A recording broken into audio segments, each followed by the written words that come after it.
Good Good day day, everyone! everyone.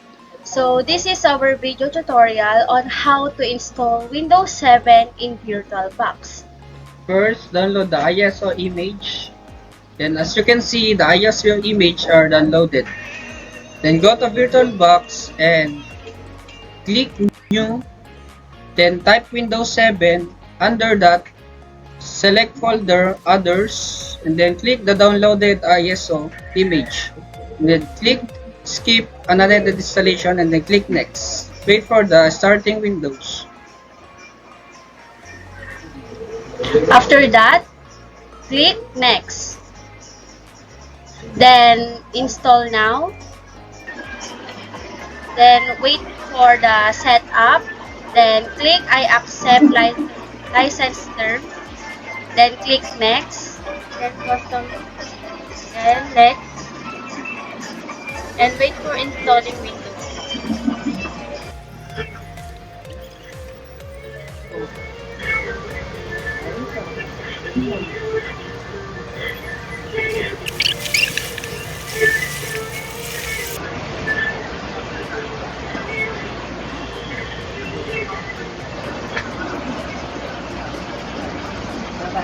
Installing Windows.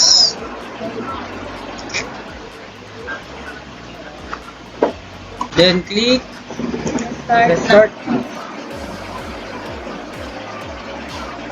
After that, do not click anything. Starting Windows.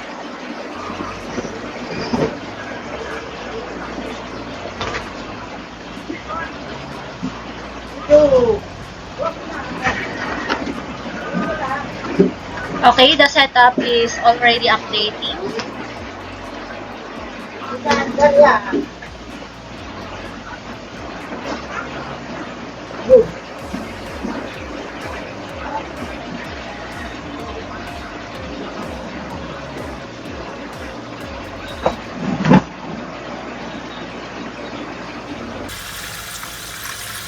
Wait for the installation of Windows.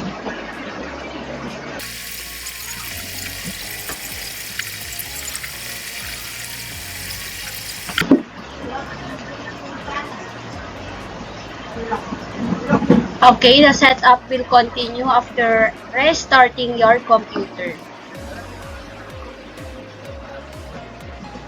Do not put any key.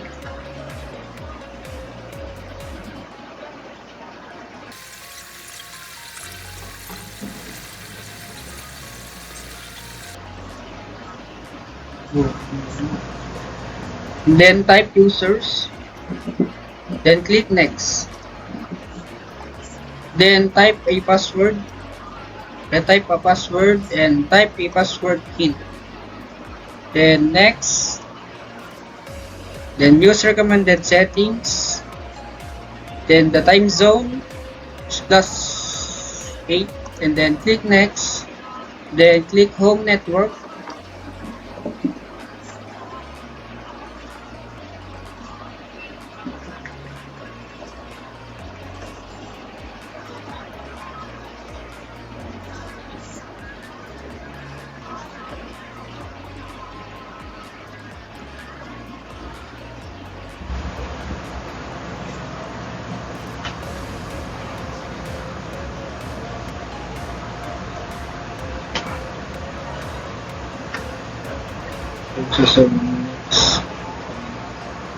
That's the tutorial.